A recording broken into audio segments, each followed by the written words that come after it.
Gracias por estar con nosotros. Gracias, muchas gracias a ustedes, un abrazo para todos, es un gusto estar acá, para los que tengan ganas de charlar. Bien, perfecto. Y también estamos con Emiliano Seca. A ver, Diego, rápidamente, 1975, ¿nacimiento? Sí, 41. 41. En Montevideo, trabajás para la cadena ESPN, obviamente, en la República Argentina. ¿Y cuándo es? ¿Te vas los viernes para allá? Voy los viernes o los jueves y vuelvo los sábados. Perfecto. Y básicamente trabajás en Hablemos de Fútbol. El programa Hablemos de Fútbol, los días viernes es el día de salida, aunque el contrato evidentemente no especifica días, es un contrato para claro, trabajar por la cadena. Y de alguna manera también, bueno, uno te tiene absolutamente identificado con, en nuestro país, el Portal 180. Ahí, desde el primer día, desde que arrancó en octubre del 2008. Octubre del 2008. Perfecto. Octubre del 2008, de ahí arrancamos y desde el 2011 además, relatando fútbol ahí mismo, desde febrero del 2011. Perfecto. Y junto a Emiliano Seca, Fray Ventos, El Origen. Sí, señor. Buenas tardes primero, muchas gracias por la invitación. Un gusto recibirte también, de la misma manera. Sí, Fray Ventos. Año 1985. Soy 10 años más una joven. Una sota menos. Una sota menos, exactamente. 10 años más jóvenes. Sin embargo, hay una diferencia generacional. Son 10 años que no les impidió hacer este libro, Figueredo, a la sombra del poder, de manera conjunta. Antes que nada, ¿por qué lo hicieron juntos? Porque no nos impidió, en realidad, porque más allá de la brecha generacional real, somos amigos, trabajamos juntos en 180. Hace mucho tiempo, mucho antes de escribir el libro, que teníamos ganas y proyectos para hacer algo juntos. Entendemos de una manera bastante parecida a la profesión. Y cuando se da la posibilidad de escribir el libro, que fue antes de la Copa América de Chile, se presentó la chance, lo charlamos, nos pusimos de acuerdo con la editorial y después de la Copa América empezamos a trabajar con Emiliano y ahí arrancó todo. Básicamente porque el libro siempre estuvo muy claro que no iba a ser un libro de fútbol, sino que iba a ser una investigación periodística de un personaje del fútbol. Y para eso, la verdad es que precisábamos que cada uno de nosotros en el área que más domina pudiese estar enfocado a pleno, y me parece que al final, con el contenido en la mano, terminó siendo un acierto. Sí, Figueredo es un personaje que trascendió el fútbol y un libro sobre Figueredo no podía ser solamente de fútbol. En mi caso, yo no soy periodista deportivo, no trabajo en el deporte. Sí trabajo en No Toquen Nada todos los días en Océano FM, sí, señor. Y ahí manejo temas de actualidad, entre los que hay judiciales, políticos y demás. Y era importante que en este libro se abordara también esa parte de la vida de Figueredo. Bien, ¿por qué el nombre? ¿Por qué Figueredo a la sombra del poder? Porque en el recorrido de la vida de Figueredo, incluso por cómo él decía que se jactaba siempre de estar en el lugar correcto, en el momento justo, fue una persona que justamente se movió y creció a la sombra del poder, recostándose a muchos poderosos, o por lo menos gente que tuvo más poder que él. No quiere decir que Figueredo no haya tenido poder, que sí lo tuvo, pero él nunca estuvo al frente realmente de los grandes intereses que movían, o desde el fútbol se puede decir, o incluso de los negocios que hizo.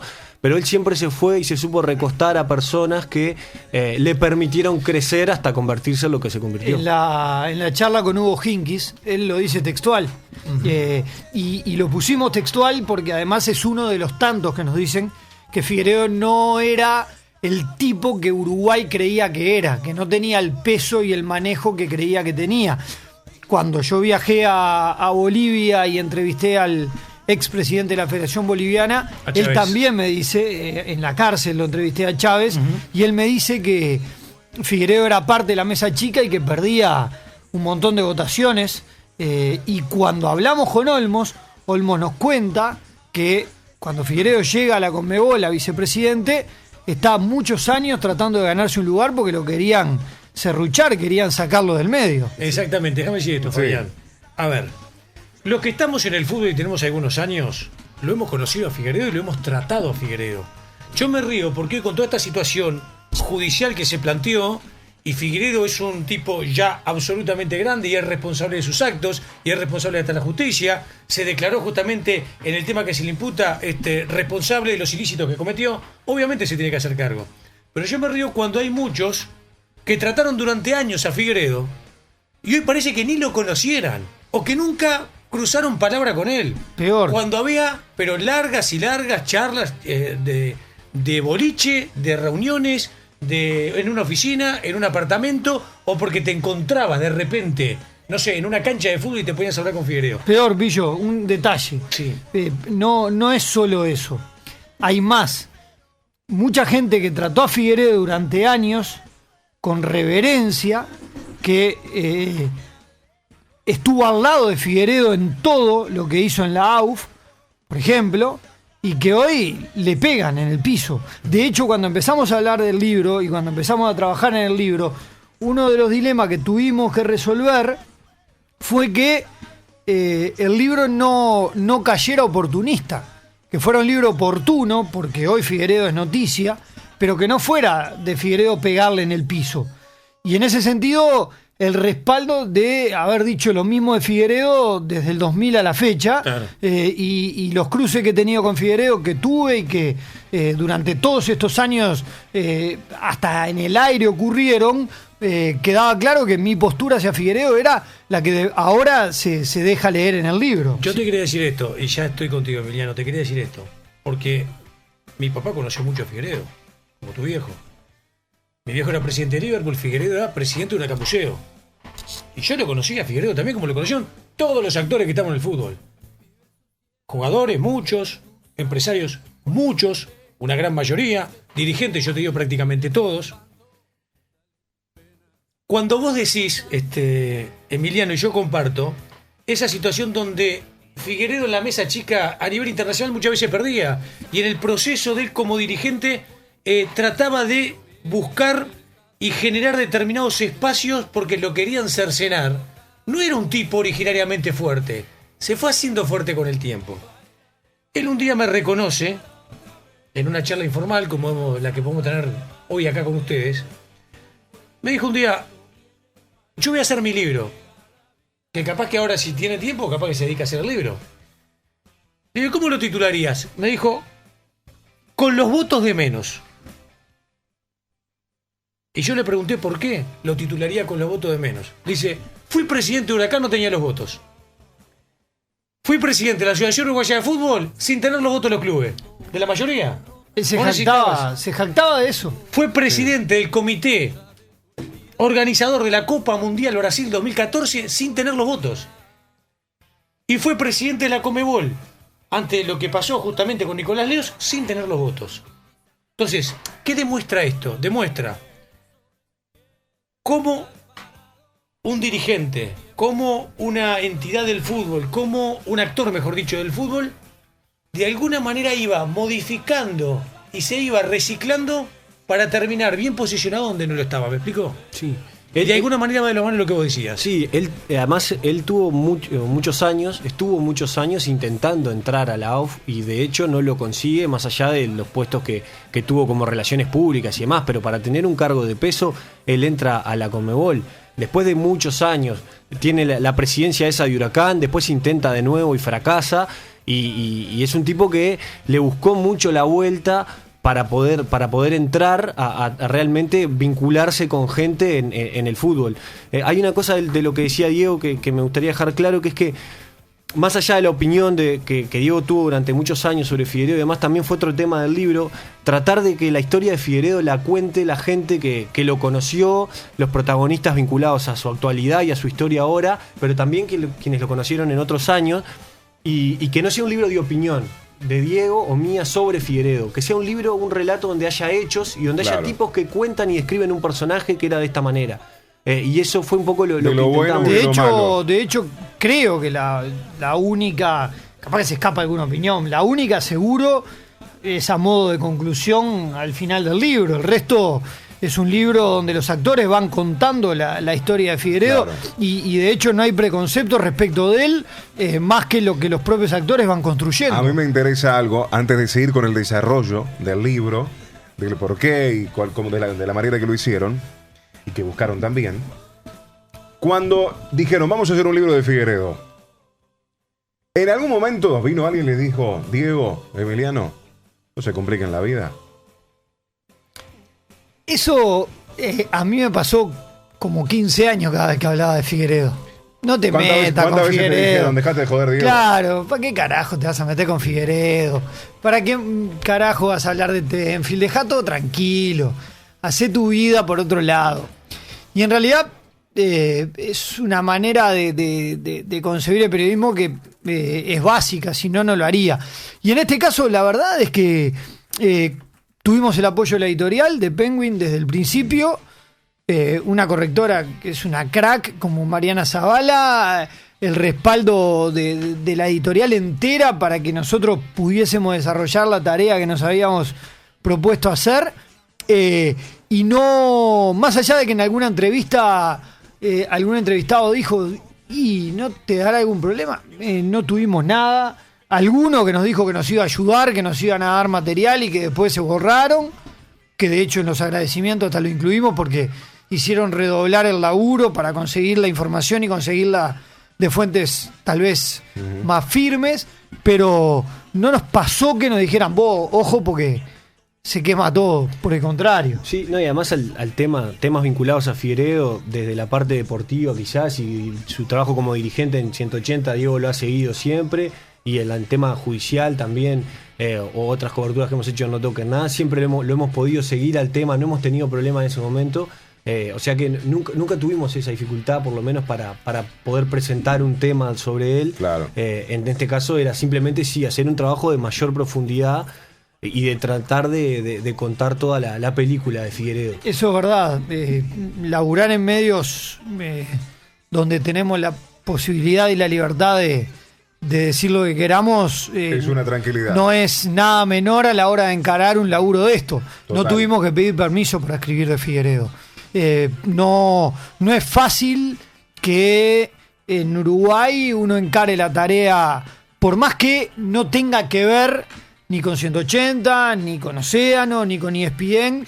Somos tipos que laburamos en esos medios y no tuvimos ni que hablarlo porque éramos conscientes que teníamos la libertad de desarrollar el trabajo paralelo en esta investigación, y eso me parece que es muy destacable.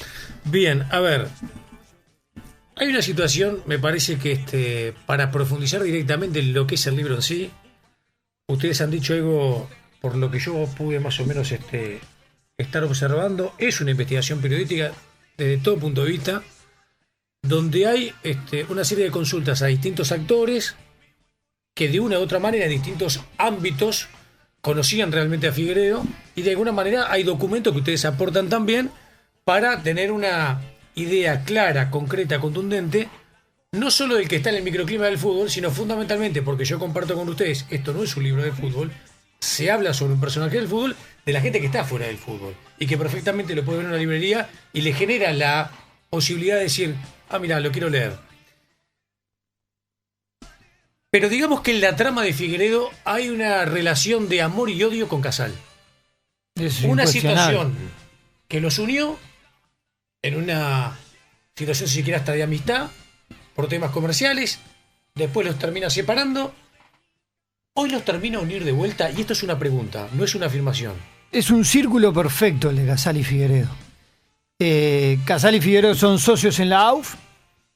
Hay un momento que yo en cada una de las entrevistas me tomo el trabajo de decirlo y de narrarlo, porque son hechos objetivos que se encadenan y que son absolutamente contundentes, que tienen que ver con el año 98, cuando Figueiredo se reúne con gente de Tenfield en el Expreso Positos.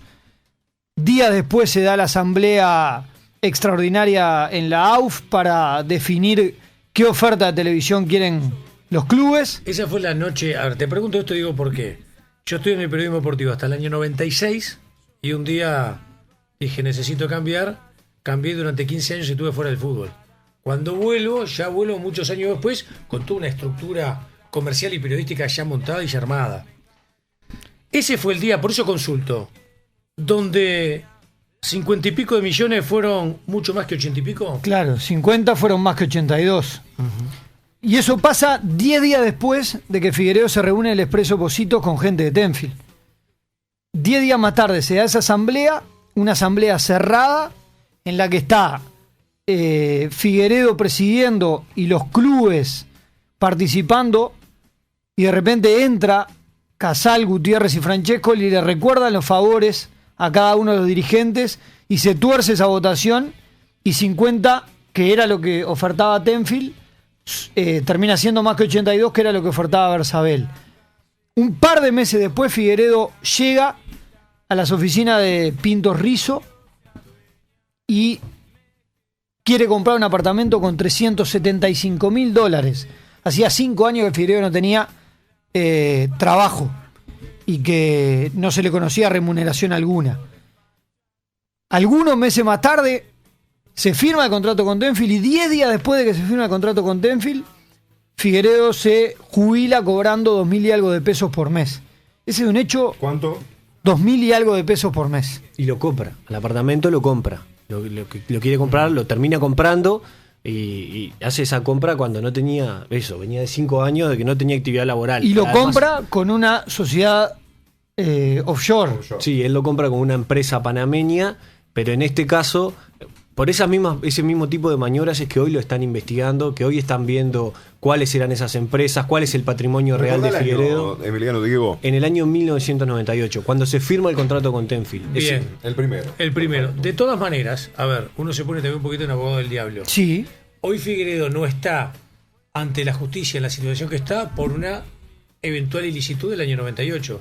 Sin embargo, está por una situación donde él la reconoce ante la justicia, producto de lo que pasó en la Copa América de Chile, en la Copa América Centenario y las próximas 2 Copas América. Porque eso es lo que le interesa a Estados Unidos. Y porque eso es lo que le denuncian incluso acá Claro. en Uruguay. Acá en Uruguay, porque ¿quién es el que lo denuncia en Uruguay? En Uruguay lo denuncia Casal a Figueredo. Eso está no es totalmente directamente comprobado. Casal, pero sí lo reconocen absolutamente todos los protagonistas de esta historia, los operadores judiciales, también quienes lo denunciaron, e incluso los propios clubes, digamos. La información la aportó Casal, la denuncia la motiva Casal.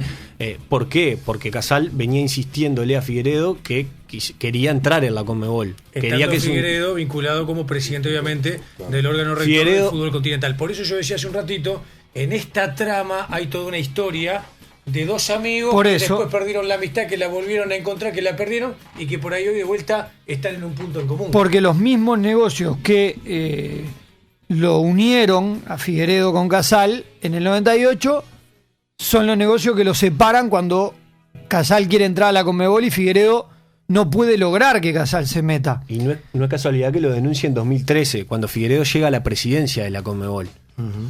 Como pasó la AUF, Figueredo era presidente, Casal hizo su negocio de la televisión con Figueredo como presidente de AUF, y cuando Figueredo llega a la presidencia de la Conmebol, lo que pasa ahí es que se dan una serie de... La presión es mayor, se dan incluso una serie de llamadas. De la Valle lo reconoce, dice que él lo llamó a Figueredo y le dijo: Eugenio, hay mucho para denunciar acá, están haciendo cualquier cosa. Y Figueredo le decía: La que se robaron ya se la robaron, pero ahora hace las cosas bien, le decía de la Valle. Figueredo le decía: yo no puedo. Grondona tiene ya el negocio hecho, yo no puedo hacerlo. Incluso Figueredo, cuando declara acá en Uruguay, define a Grondona como un dictador del fútbol y dice que era el hombre que mandaba en la Conmebol. ¿Y cómo se cierra el círculo? En el peor momento de Figueredo, la mano de Casal extendida para que Figueredo vuelva a tener protección. ¿El peor momento de Figueredo te referís ahora con esta situación? Figueredo judicial? preso en Zurich, sin plata la señora para volverse, durmiendo en la casa de una amiga porque tenía las cuentas y las tarjetas congeladas. Llega a Montevideo, recibe un llamado de Casal y le dice que quiere ayudar a Figueredo, incluso con ayuda económica.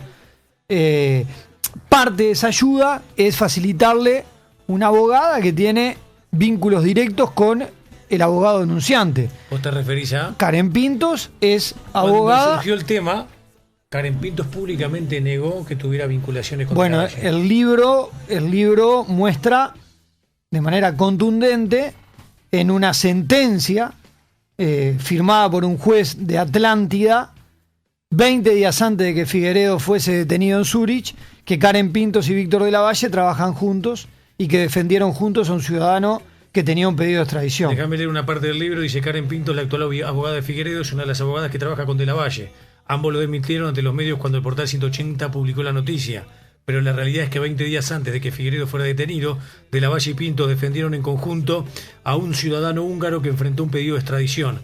Así lo demuestra una sentencia firmada por el juez letrado Marcos Seijas en Atlántida el pasado 31 de marzo del 2016, que dice textual, surge de Foja 65, que el 7 de mayo del 2015 la autoridad policial detuvo al señor T, iniciales, de 50 años de edad, con tal cédula, domiciliado no importa el lugar. Al día siguiente se celebró una audiencia en este juzgado, que fue presidida por el señor juez subrogante Germán Olivera, con la presencia de la señora fiscal letrada, la doctora María Cristina Falcomer, y de los señores defensores de particular confianza de Lavalle y Karen Pintos, párrafo que se encuentra en la sentencia. Sí. ¿A esta sentencia te referís? Exactamente, pero no solo eso.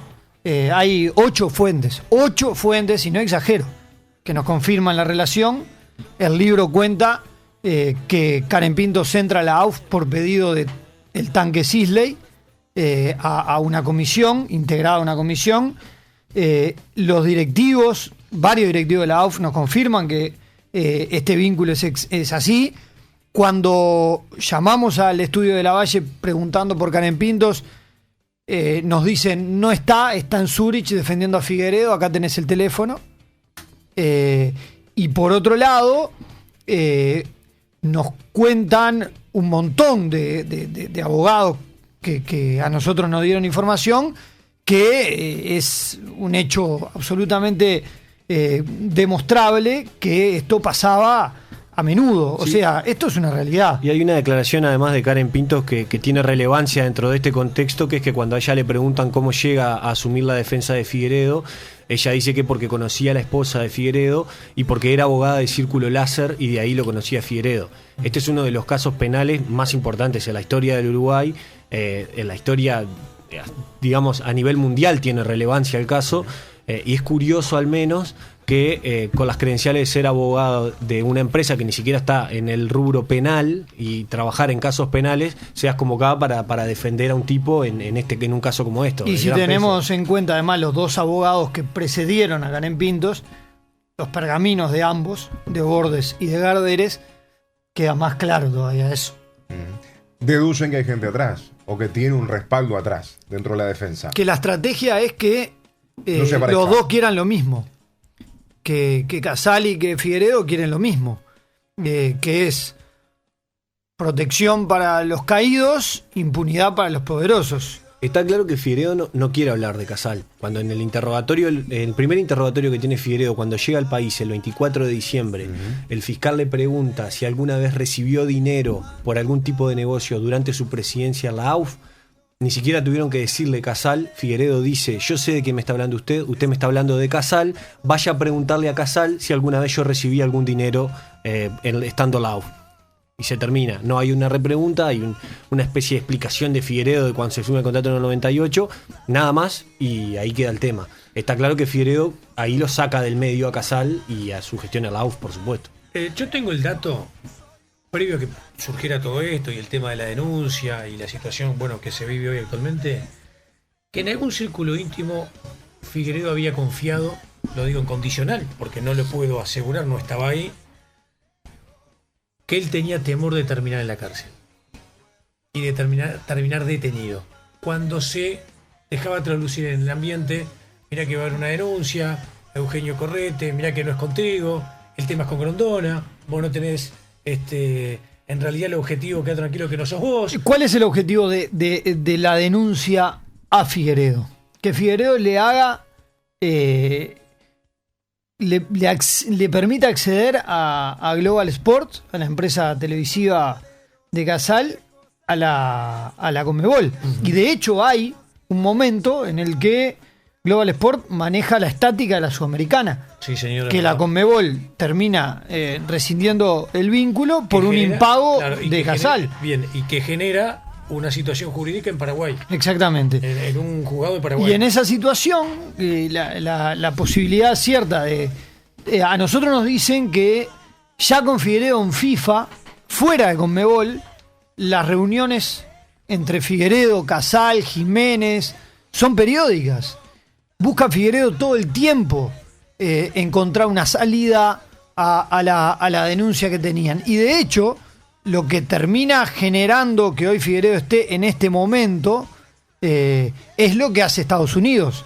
porque la denuncia acá en presentada Uruguay ahí está. no había avanzado, ¿no? Lo que Figueredo argumenta en primera instancia cuando se lo denuncia en 2007 es: Uruguay no tiene jurisdicción para poder juzgarme a mí acá. Esto Claro. es un tema de Paraguay. En aquel momento, cuando surge el tema, yo lo recuerdo perfectamente, la estrategia utilizada, si no mal recuerdo, por el doctor Bordes, era justamente Uruguay no es competencia para resolver este tema. Claro, entonces eso era lo que decía Figueredo, eso va a un tribunal de apelaciones y el tema estaba ahí, en el tribunal de apelaciones. Cuando Figueredo es detenido en mayo de 2015, a las pocas semanas le dan a Uruguay la potestad de poder juzgar a Figueredo acá, se habilita además el embargo de los inmuebles de Figueredo rápidamente una vez que es detenido en Suiza, y ahí empieza la pelea para que Figueredo venga a Uruguay, pero esta causa había avanzado muy lentamente. En el medio de esto además el Mundial de Brasil de 2014 y un montón de actores judiciales que dicen, por lo menos el fiscal incluso lo reconoce, que a él le dieron la información de que corría peligro la participación de Uruguay en el Mundial si Uruguay avanzaba con esta causa, que tenían la amenaza incluso de la FIFA de esto. Sí, eso había acontecido, incluso te digo más, cuando los clubes, porque formalmente ¿quién hace la denuncia acá? La hacen los clubes Con la Mutual. con la mutual. Después los clubes empiezan a caer como un efecto cascada, un efecto dominó, encabezado por Peñarol, producto de esto mismo que vos decís. Los clubes son citados en la Conmebol a declarar, Fueron sancionados, suspendidos. fueron eventualmente sancionados, y ahí los clubes empiezan a bajar de la denuncia y queda tan solo la mutual Ahí el uruguaya libro, de futbolista profesional. ahí el libro tiene un detalle que a mí me parece importante y que la verdad que no lo charlamos en casi ninguna entrevista, que es que los clubes que presentan la denuncia, a excepción de Peñarol, lo más cerca que pasaron de la Conmebol es alguna vez que hayan ido a Asunción y entraron a ver el Museo del Fútbol. Vos estás hablando de equipos que normalmente no participaban de las Con copas mucha suerte internacionales. jugaron de una. Sí, con sí. mucha suerte jugaron una. Sí, sí. Esos clubes extendieron un contrato con Tenfield que les reporta migajas, que Tenfield paga con un año de sus ingresos.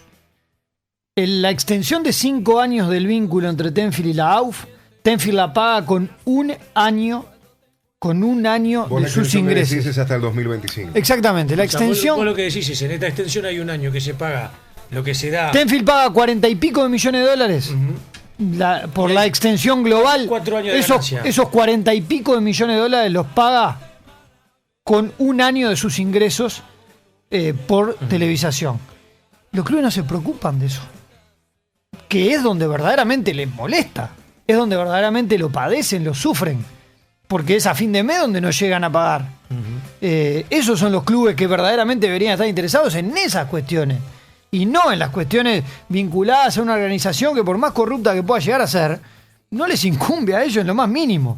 Los clubes lo que hacen es llevar... La mayoría ni siquiera tienen participación internacional. Exactamente. pero no hacen absolutamente nada. O el caso de Cerro Largo, por ejemplo, que es un club sin personería jurídica, que es un club que está denunciado de no presentar los balances adecuados respecto de la plata que le paga la Intendencia.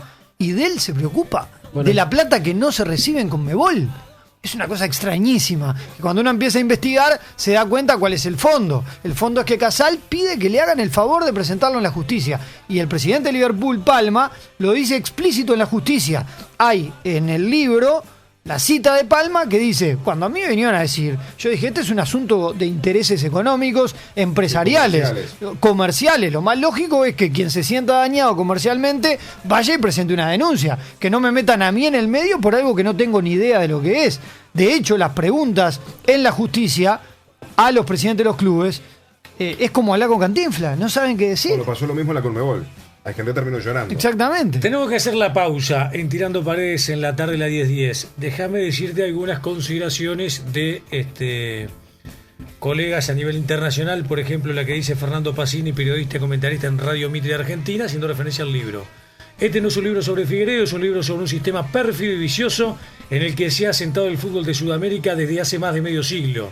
Figueiredo a la sombra del poder es una magnífica contribución a la sanidad de nuestro fútbol, un martillazo a la cadena de depredadores del juego, aplastante, irrefutable y obligatorio. Atrapante, se podría haber ficcionado una novela con la historia de Figueiredo. Me resultó una aventura extraordinaria leerlo. Esto, reitero, lo dijo Fernando Pacini, periodista comentarista en Radio Mitre de la República Argentina. ¿Dónde está Figueiredo ahora? Figueiredo está cumpliendo prisión domiciliaria y por lo que nosotros tenemos entendido está en uno de sus apartamentos de la Rambla. Es ahí donde cumple la prisión domiciliaria. Después de que fue operado en el hospital británico, esa noticia fue conocida. Sí. Después de ahí consiguió la prisión domiciliaria Tenía por un razones problema de médicas. próstata, Sí, una sí, operación lo que ya operan. tenía coordinada además y se la hizo acá en Uruguay. Y solicita a su abogada justamente que por lo menos transitoriamente esté en un apartamento, en su domicilio. No sé dónde, por eso preguntaba. Sí, está, por lo que nosotros tenemos entendido, de hecho algunas fue- fuentes nos dicen que está en esa dirección, De que es hecho, un apartamento de él. En la Fue a Rambla. declarar, salió a declarar el 15 de junio cuando hizo la segunda declaración y se lo vio bien y está bien, y de hecho algunas fuentes a las que accedimos nos comentaron que no tiene a la vista ningún problema, así que cumple la prisión en esta última domiciliaria. declaración que hace, ¿él cambia la declaración originaria? Él- Sobre, por ejemplo, el tema de cómo se desarrollaba el dinero que se recibía para que fuera entregado eventualmente a los integrantes del comité ejecutivo, presidentes de asociaciones y federaciones. Él recuerda algunas cosas que en aquel momento no recordaba o no dio de información. Él lo que dice en su primera declaración es que los presidentes habían recibido $400.000, que él lo sabía este dato porque se lo había dicho Hugo Hinkis de Full Play, y cuando le preguntan cómo recibieron esos $400.000 los 10 presidentes que integraban la Conmebol, él dice, no recuerdo, no lo sé. Ahora lo que él dice en esta nueva declaración es que él se acuerda de lo que pasó con Bauzá, que él le dio dinero a Bauzá en la mano, que le entregó $200.000 en junio, mediados de junio. Él habla de 2 cuotas. Sí, después dice que no se acuerda si antes o después le entregó. Dice algo que es curioso, que es que Bauzá no quería aparecer, entonces Bauzá le pidió a Figueiredo que haga las gestiones por él y él le entregaba el dinero acá. Y bueno, después dice que Bauzá le contó que lo iba a usar para reformar una casa en Punta del Diablo. Y cuando le preguntan qué vínculo tenía él con Bauzá, si lo conocía además del vínculo que tenía como presidente de la AU, Figueiredo dice que no, que lo conocía solamente como presidente de la AU. Lo que él no recordaba el 24 de diciembre lo recordó el 15 de junio. Él no recordaba cómo había llegado los $400.000 supuestamente a Bauzá. Y en junio recordó exactamente Sí, que que le dio 2 supuestamente cuotas de llegaron. $200.000, que se las dio en su casa y que Bauzá le dijo que lo iba para comprar, lo iba a utilizar en una casa en Punta del Diablo. Es curioso, es muy curioso. Y otra cosa que también tiene un pequeño cambio es que él dice que en la primera declaración que la plata, Hugo Hinkis le comentó que la plata llegaba a los presidentes, y ahora dice que no sabe si fue Full Play o fue Torneos quien le pagó supuestamente a Bauzá, que está involucrado por Figueiredo. Hoy en día Bauzá tiene una situación en la que Figueiredo lo involucra. Claro. Y esta es una realidad que no es menor. Figueiredo llegó a Uruguay sabiendo a quién involucrar y a quién dejar afuera. Se conecta con lo que hablábamos antes de la pausa. Llegó Figueiredo sabiendo qué nombres tenía que poner arriba de la mesa y quiénes tenía que correr. Eso explicaría por qué hubo ese cambio en lo que, según vos decís, había declarado tiempo atrás a lo que declaró ahora. Yo no sé si explicaría el cambio. Lo que sí queda claro por cómo se hilvanan los hechos es que Figueiredo tiene ciertos nombres que él utiliza para poner arriba de la mesa cuando es llamado a la justicia, y otros nombres quedan absolutamente de lado por él mismo, diciendo, por ejemplo, lo que decía hoy Emiliano, sin que se le preguntara siquiera, diciendo que Casal no tiene nada que ver con nada. Figueiredo firma un acuerdo de colaboración. Él llega con ese compromiso a Uruguay. Al firmar un acuerdo de colaboración, lo que hace, en este caso, la persona que reconoce el delito es, primero, colaborar obviamente con su patrimonio. Él está embargado, el patrimonio lo recupera en este tipo de casos el Estado. Y lo otro que tiene que hacer Figueiredo, porque la ley se lo exige, es dar los nombres de las personas que estaban en la organización con él para delinquir en este caso. hasta ahora el único nombre que dio de una persona que cometió un delito es el de Bauzá. Bien. Después tiene que dar información y explicaciones de otras personas que podrían quedar implicadas porque están vinculadas a por lo menos faltas administrativas. Claro, supuestamente está involucrado. Claro, porque este es un proceso porque que está es el en único que investigación. hoy por hoy la está mirando del otro lado de la De vidriera, hecho, Bauzá, probablemente tal vez ustedes hayan tenido acceso a él, yo hablé con él, hay una nota en 180 al respecto. Bauzá dice, no sé por qué me sigue intentando enchastrar, yo no tengo nada que ver, el FBI no me involucra, este es un dato de la realidad. También es verdad que acá a Bauzá se lo está investigando y que está bien que se lo investigue porque hay un imputado y un involucrado que pone arriba de la Claro, meta. yo lo que digo- Lo que sí es cierto es, perdona Pillo, Sí. que hasta hoy lo único cierto que hay En la es que declaración Figueredo de lo está Figueredo. poniendo arriba de la mesa. Lo único cierto que hasta ahora es la declaración de Figueredo, y vos en este país sos inocente hasta que se demuestre lo contrario. Si se demuestra que lo que dice Figueredo se puede demostrar y comprobar, por ahora es alguien que está en la situación procesal que vos decís, que dice, yo le entregué a fulanito de tal, en este caso Bosa, de esta manera. Bueno, eso se tiene que demostrar. Que en 6 meses además cambia Y lo que dice- una declaración de la Pero otra. una ayuda Y a memoria, y de Claro. diciembre a junio. Y lo que dice Fabián es un hecho real. De todos los presidentes de las asociaciones y federaciones que integraban el comité ejecutivo, que de alguna manera caen en toda esta trama, el único que está en libertad es justamente Sebastián Bauzá. Porque el otro que estaba era el peruano y no hace tanto tiempo cayó en Perú y ya fue extraditado, si no está a punto de serlo, a los Estados Unidos producto de toda esta situación. Sí, es el único Bauzá, el único que quedó por fuera de esto, que no fue acusado de ningún delito por parte de Estados Unidos. Consulta. Más allá, perdón, Pillo, más allá de esto de Bauzá, de lo de Figueredo, una cosa no quita la otra. A Bauzá lo sacan de la AUF porque Bauzá estorbaba los planes de Casal. Y a Bauzá lo sacan de la AUF con el apoyo de quien era presidente de la República en ese momento, José Mujica. Al punto que quien era su ministro de Deporte reconoce en el libro la responsabilidad del gobierno en la salida de Bauzá de la AUF. Estás hablando del doctor Lescano y por ahí embajador de Exactamente, las cosas no tienen que ver una con la otra. Bauzá hoy no está en la AUF por lo que Figueredo haya dicho de él. Bauzá no está en la AUF hoy porque le molestaba a Casal. A ver, vayamos por partes. ¿Cuándo entrevistan ustedes a Hugo Hinkins? Y lo entrevistamos en Buenos Aires. El año pasado. Sí, este año, ¿no? Fue este año, fue marzo por ahí de este año. Tenés razón. Claro. Este año. Marzo de este año. O sea, Sí, sí. Hinkins ya con esta situación Procesado. procesal. Sí, Hinkins, a diferencia de lo que mucha gente dice, Hinkins no está detenido. No. No, pero no Pero por decilo, vos, un debido no por proceso. vos. Claro, no es por vos. Pero hay mucha gente que dice que está detenido y demás. Hinkins no, Hinkins tiene que renovar cada un determinado tiempo en Comodoro Pi, donde están los tribunales argentinos, un permiso para circular libremente por Buenos Aires. A 50 kilómetros alrededor puede moverse. Y en ese contexto nosotros accedimos a él y lo entrevistamos. Él tiene 2 causas en Argentina, eso es lo que hace que no pueda ser extraditado, por ejemplo, a Estados Unidos. En este caso, Argentina debería decidir si le da prioridad a la causa de Estados Unidos y deja las 2 causas que ellos tienen iniciados. Sería raro, pero podría pasar. Déjame leerte algo. Ese mismo día me llamó Gutiérrez. Se vinieron con Casal a Punta del Este, era septiembre o agosto. Me llamaron para llegar a un acuerdo comercial, pero la AUF ya estaba decidida a vender los derechos por separado. A nosotros por un lado y a ellos por el otro. Casal y Gutiérrez me dijeron que eso no iba a pasar. El encuentro terminó a las 3 de la tarde. A las 6 o 7 de la tarde recibí un llamado telefónico. Y era el presidente de la República, José Mujica. Me aclaró, y esto está textual, de ninguna manera el Estado iba a intervenir en este proceso, sino que era un acuerdo entre privados. Yo lo escuché respetuosamente y le dije, también textual, con su llamado el Estado ya está interviniendo de alguna manera. Y él me contestó en un tono amable y campechano, acá me pegaste una puñalada por la espalda.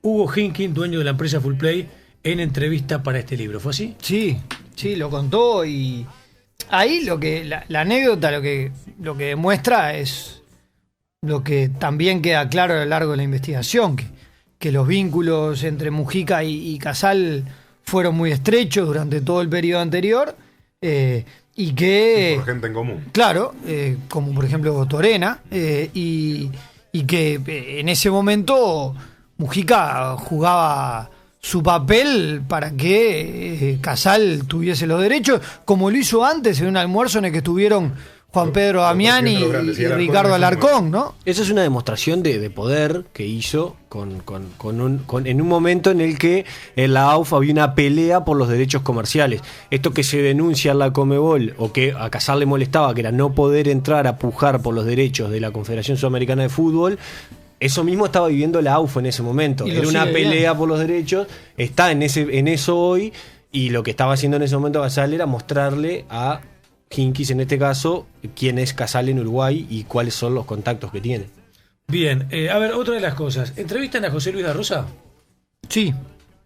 Profundiceme un poquito sobre este tema. A ver, estamos hablando sobre distintos. ¿Cuántos son en total? ¿Unos 20 que entrevistan aproximadamente? Y hay más. Hay Deben más. haber sido 30 y largos. Hay Sí, creo que 13 o 14 que aparecen con nombre y apellido, y hay muchos que dan testimonio Claro. que prefieren reserva. Claro. Más un montón de documentos a los cuales accedimos. Sí, a Da Rosa lo entrevistamos también a lo largo del proceso de investigación. A mí siempre me llamó la atención Da Rosa porque él se fue del arbitraje en un momento en el que era uno de los árbitros top, y casi a nadie le surgió la duda de por qué se iba. ¿Cómo se podía ir un tipo que era uno de los 3 mejores árbitros del país? Y sin embargo a nadie le interesó saber por qué Da Rosa se iba. Y Da Rosa cuenta algunas cosas que son fuertes respecto del vínculo de los arbitrajes con Figueredo, de cómo Figueredo manejaba a distintos árbitros, y también de cómo había árbitros permeables a situaciones en el exterior. De eso habla Da Rosa. Déjame decir de este párrafo, dice, entre comillas, ¿no? José Luis da Rosa, este tipo que arreglaba partidos, que compraba árbitros, que le decía a los árbitros que le hacían cómo actuar, quién debía ganar, prometiendo a cambio torneos, categorías, estatus y dinero.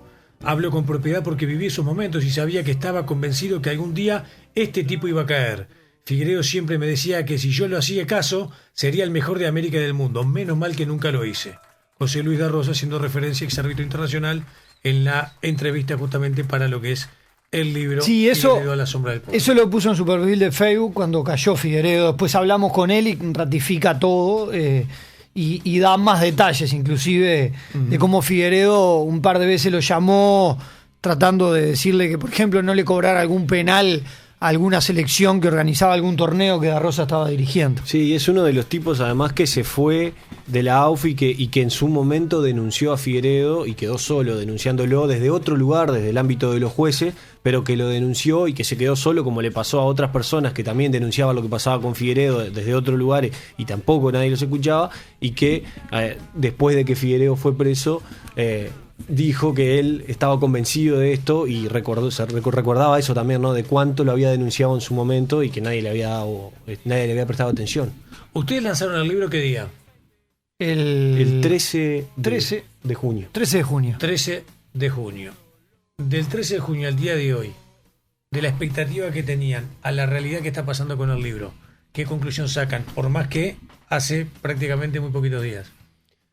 La expectativa era, no voy a decir que era muy grande, pero era buena. Teníamos una buena expectativa de que el libro podía generar interés y realmente por lo que ha pasado, creemos que sí, que está colmando esa expectativa que nosotros teníamos. Sí. ¿Cuántas entrevistas periodísticas llevan promocionando el libro?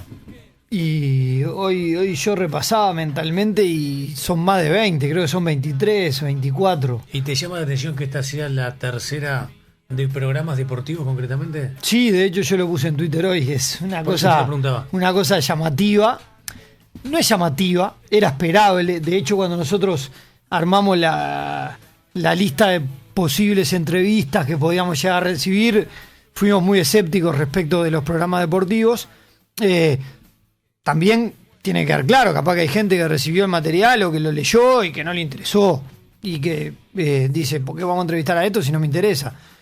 Me parece que va más por el lado de que en el caso mío yo he tenido una política confrontativa con muchos comunicadores deportivos, y en otros casos que hay muchos periodistas deportivos que no quieren meterse en el tema porque está involucrada la empresa para la cual trabajan. ¿Y eso pensás que es por qué? porque trabajan para una determinada empresa, porque les causa temor, porque es más fácil no comprometerse.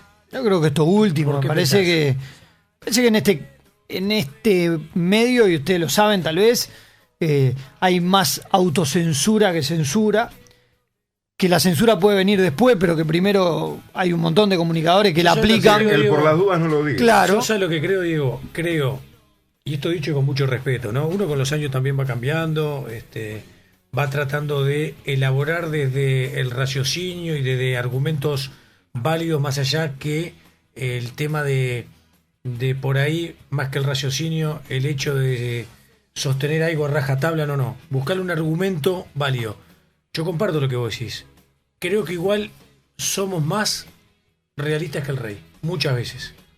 Dirían los que creen en el Papa, más papitas que el Papa.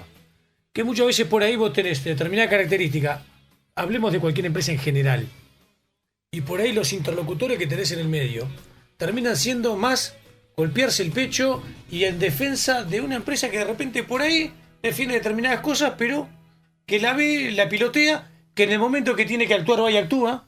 Pero me parece que pasa mucho por eso. Quizás sea producto del temor. Sí, tal El vez. miedo te genera una realidad, te paraliza. Entonces, ante el temor y el miedo de que, y si yo toco este tema, ¿qué me pueden llegar a decir? Prefiero que no lo haces Sí, y te quedas quieto. Yo creo también que hay buena parte de saber cómo se maneja la empresa para la cual trabajan y las represalias que pueden llegar a haber.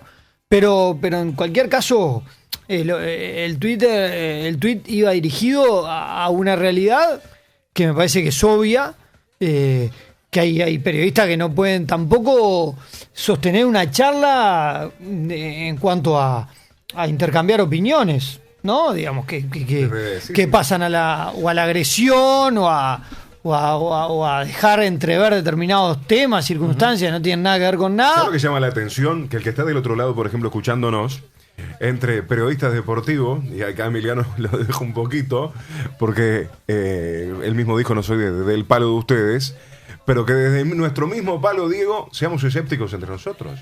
Porque vos mismo dijiste, cuando armamos la lista como para hacer los entrevistados y para armar el libro y para estudiar un poco el tema, a nuestros mismos pares los dejé de lado. Pero y porque sabía, por ejemplo, que no me va a llamar Gorsi a hacerme una nota. No, está claro. Eso Pero, todo claro, digamos. pero lo que digo, no digo en el caso nuestro, que No, estamos por adentro supuesto. y dentro del microclima. Pero el que está escuchando, dice, si estos muchachos son escépticos entre ellos, ¿qué queda para nosotros? Sí, pero hoy yo iba a una nota temprano que Emiliano no pudo ir porque estaba en No Toquen Nada y me recibió Aldo Silva en Universal. La Y escuchamos. yo le decía una cosa que me parece que es real. Yo me hago cargo de eso. Los periodistas deportivos tenemos una imagen de tipos perezosos, de bolicheros, de que no vamos muy con la imagen del periodista real. Y muchas veces ganada por propias cosas que nosotros le dejamos entrever a la gente. Creo que de a poco va cambiando igual un poquito Ojalá eso, que cambie. Yo tengo la enorme posibilidad de dar clases y trato de generar desde mi lugar algunas condiciones para que se piense la profesión de una manera más profesional. Que yo tengo 2.000 millones de errores a diario y no paro de cometerlo y me voy a morir haciendo una macana atrás de la otra. Pero la gente visualiza al periodista y que no chequea y que lo llama a un empresario y dice, mirá que va a ir tal a tal cuadro y lo tiran al aire. Pero también, a ver, la gente lo visualiza, pero la gente visualiza también aquel programa que como contrapartida dice, no, mirá, este dijo, si lo hubiera llegado a Nacional, pese que el presidente el mismo día dijo que no, llegó a Nacional. Mirá, este dice, programa deportivo, dice, se cayó lo de Murillo, salta el empresario enojado porque se dijo que se cayó lo de Murillo se terminó cayendo. Te pongo por eso, pero eso es diario y tenés que ir contra los grandes íconos que la gente visualiza. Y entonces en ese sentido, y Emiliano está más por fuera, digamos, tiene por ahí una opinión más imparcial. Hay que luchar todos los días contra eso. Yo creo que porque vos le tenés que dar a la gente una imagen de seriedad cuando la gran mayoría del periodismo no la da. Está bien, yo lo comparto, pero también va la responsabilidad de cada uno y de la manera de hacer periodismo. Yo comparto con ustedes alguna sensación que me quedé en esta charla que estamos teniendo, que para mí es muy amena. Más allá de ser deportivo, perfectamente se puede ser periodista. Es que primero es ser periodista. Claro, y muchas veces pasa por ir más allá de lo que pasa con una pelota. Esto es la diferencia y discrepancia con mis amigos los analistas, que yo los juego con Tejera, y con el Gaucho de los Santos que tenemos en Fox Sport. Pasa muchas veces más allá de dónde va una pelota y si la pelota entra y si no entró, y si era un 4-4-2, y si era una transición o era lo que fuera. ¿Me explico? Yo eso lo tengo absolutamente muy claro. Déjame preguntarles algunas cosas porque ya estamos en el final. Lo que sí les pido, un ida y vuelta para poder por lo menos consultar 4 o 5 preguntas que me interesan mucho. Cuéntenos sintéticamente la experiencia de visitar en la cárcel al presidente de la Federación Boliviana, Chávez, que justamente producto de todo este tema estaba detenido en Santa Cruz. Sí, en realidad se dio porque yo a fin de año pasado concurrí a dar un seminario en Bolivia y cuando se dio la posibilidad de ir, nosotros ya estábamos con Emiliano en el proceso del libro y Emiliano dijo, está bueno capaz tratar de contactar a Chávez. Y yo le pedí a la gente que me había contactado en Bolivia, que me iba a llevar, que me hiciera la gestión para ir. Y me fui un miércoles de tarde, llegué a la cárcel, nos pusieron un sello a mí y a las 2 personas, Agustín y a Miguel, que eran quienes me llevaban. Entramos y me metí en un lugar absolutamente desconocido. Entré al módulo en el que estaba Chávez, lo vi cómo estaba sentado con su familia festejando cumpleaños y lo llamé. Y tuve una charla larga, de la cual me permitió utilizar fragmentos muy, muy explícitos que están en el libro, pero que evidentemente me dio un montón de background para poder poner sobre la mesa a la hora del trabajo. De los que charlaron fueron muchos, ustedes lo explicaron. ¿Figueredo, Karen Pintos y el propio Damiani son los que quisieron entrevistar y no pudieron? Sí, lo intentamos. Intentamos con Figueredo primero, obviamente. Nos dijeron que no iba a poder recibir visitas en la cárcel. En ese momento él estaba todavía en cárcel central y que no estaba para recibir visitas y no nos iba a dar una entrevista. Entonces intentamos hacer una entrevista con la abogada, con Karen Pintos, que nos dijo que sí. Y después dejó de responder los mensajes y de contestarnos. Y también intentamos con Damiani, que nos confirmó varias veces la entrevista, que nos dijo que sí nos iba a dar la entrevista, que no la podíamos coordinar, y así fuimos intentando varias veces, pero tampoco se pudo concretar esa entrevista. Pero bueno, nosotros tuvimos la intención de hablar con todas las personas que eran mencionadas ahí de alguna manera, hacer las gestiones para entrevistarlo. Te lo consulto vos, que estás más en el lado por ahí de repente jurídico, por lo menos la sensación que me queda. Dame un concepto breve de esta situación procesal hoy que está viviendo Juan Pedro, que tiene que ir a declarar en las próximas horas en la República de Argentina, según lo que dice de Argentina, por lo que uno leyó en calidad de indagado. Sí, la situación en Argentina es diferente a lo que pasa con esta causa, no tiene nada que ver, ¿no? Está vinculada a una empresa también que su estudio, aparentemente por la información que hay en Argentina, administraba el estudio Damiani, y que está vinculada al caso de Lázaro Báez y de La Rosadita, una empresa que se llama el Betic Service Group. Eso por un lado. En el caso de Uruguay, bueno, eso está en proceso de saberse. Figueredo lo que dijo cuando llegó a Uruguay... Juan Pedro, cuando declara, lo hace en calidad de testigo. Sí, él aportó información. Cuando Figueredo lo detienen en Suiza, al otro día... a los pocos días, no al otro día, pero a los pocos días, el estudio Damiani hace una denuncia de operaciones sospechosas de Figueredo, después de que fue detenido. Después tuvo que aportar información en la causa.